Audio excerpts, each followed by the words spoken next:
বর্তমানে ডিভোর্সের কারণ প্রথমত আসে যদি ছেলে মেয়েদের অমতে বিয়ে দেওয়া হয়, তারপর তারা সেটা মেনে নিতে পারে না বা মানিয়ে গুছিয়ে নিয়ে চলতে পারে না, কোথাও না কোথাও ক্ষোভ সৃষ্টি হয় মনে। এটার জন্য বাবা মা দায়ী থাকে, কারণ কখনো ছেলে মেয়ের ইচ্ছের বিরুদ্ধে বিয়ে দেওয়া উচিত নয়। দ্বিতীয়ত, সংসার করতে গেলে দুজন দুজনকে বোঝা দরকার, দুজন দুজনের কাছে গুরুত্ব থাকা দরকার, আর তাদের সম্মান করা দরকার, কিন্তু এখন এই জিনিসটা একদম কমে গেছে। তৃতীয়ত, এখন মানুষজন সোশ্যাল মিডিয়াকে বেশি সময় দিচ্ছে নিজের প্রিয় মানুষটার থেকে, আর সোশ্যাল মিডিয়া দেখে অনেক কিছুই নিজের মনে এক্সপেকটেশন তৈরি হচ্ছে, যেগুলো হয়তো না পেলে কোথাও না কোথাও একটা সমস্যা সৃষ্টি করছে। চতুর্থত, পরকীয়ার কারণে মানুষের চাহিদা এতটা বেড়ে যাচ্ছে যে নিজের পার্টনারকে অনেক সময় গুরুত্ব না দিয়ে অন্যদের বেশি গুরুত্ব দিয়ে ফেলা, তারপর পরকীয়ায় জড়িয়ে পড়া, সংসারে অশান্তি শুরু হওয়া, এটাও একটা গুরুত্বপূর্ণ কারণ। পঞ্চমত, এখন যুগ পরিবর্তন হয়েছে, মেয়েরাও স্বাবলম্বী হতে শিখেছে।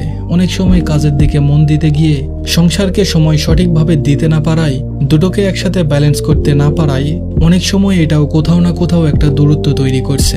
ষষ্ঠত, কিছু মেয়ে ইনকাম করতে শিখে গেলে তারা নিজেরটাই ভাবে, তখন ভাবে আমি ইনকাম করছি মানে আমি সবকিছু, আমি বড়। নিজেকে বড় মনে করা, এটাও একটা বিচ্ছেদের কারণ।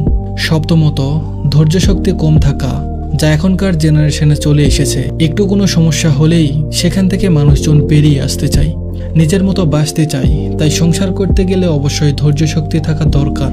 অষ্টমত, পরিবার থেকে মানসিক চাপ সৃষ্টি করা, অনেক সময় অনেক মেয়েকে অনেক সমস্যার সম্মুখীন হতে হয়, যা সীমা ছাড়িয়ে যায়, তখন একটা মেয়ে বাধ্য হয়ে সেখান থেকে বেরিয়ে আসতে চায়। নবমত, অতিরিক্ত চাহিদা, অতিরিক্ত চাওয়া পাওয়া, স্বামী অথবা স্ত্রী অনুগত না থাকা, সেলফ ডিপেন্ড মনে করে নিজের ইচ্ছে মতো যা ইচ্ছে তাই করা, অন্যদের প্রাধান্য না দেওয়া। ডিভোর্স হলে শুধুমাত্র যে দুজনের মধ্যে ডিভোর্স হয় তা না, দুটো পরিবারের মধ্যেও হয়। তার সাথে যদি বাচ্চা থাকে তাহলে সব থেকে ক্ষতি হয় সেই বাচ্চাটার, কারণ সে হয় মায়ের ভালোবাসা থেকে বঞ্চিত।